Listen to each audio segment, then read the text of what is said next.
బంగ్లాదేశ్లో హిందూ నేత, హిందూ సన్యాసి చిన్మయ్ కృష్ణదాస్ బ్రహ్మచారిని పోలీసులు అరెస్ట్ చేసిన సంగతి తెలిసిందే.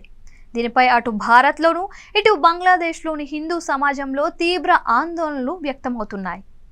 అత్యంత సంచలనంగా మారిన ఈ వ్యవహారంపై AP deputy CM Pawan Kalyan స్పందించారు.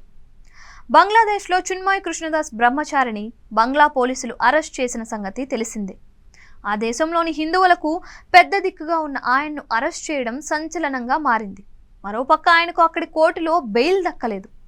దీంతో ఆయనను జ్యుడిషియల్ కస్టడీకి తరలించారు.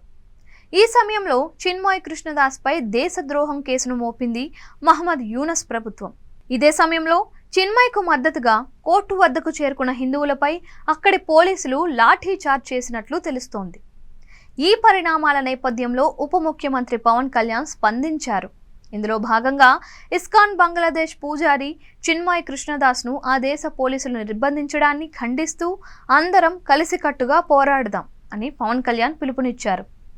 హిందువులపై అఘాయిత్యాలను ఆపాలని మహమ్మద్ యూనస్ నేతృత్వంలోని బంగ్లాదేశ్ ప్రభుత్వాన్ని కోరుతున్నట్లు తెలిపారు. ఈ సందర్భంగా బంగ్లాదేశ్ ఏర్పాటు కోసం భారత సైన్యం రక్తం చిందించిందని, మన వనరులు ఖర్చయ్యాయని, మన ఆర్మీ జవాన్లు ప్రాణాలు కోల్పోయారని, మా హిందూ సోదరులు సోదరీమణులను లక్ష్యంగా చేసుకున్న తీరు మమ్మల్ని తీవ్రంగా కలిచివేస్తోందని పవన్ కళ్యాణ్ ఎక్స్ వేదికగా ఆందోళన వ్యక్తం చేశారు.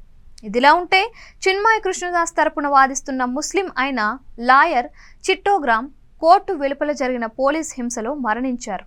దీనిపై భారత్ స్పందిస్తూ తీవ్ర ఆందోళన వ్యక్తం చేసింది. శాంతియుతంగా ఆందోళన చేస్తున్న హిందూ మైనారిటీలపై ఈ తరహా దాడులు సరికావని తెలిపింది.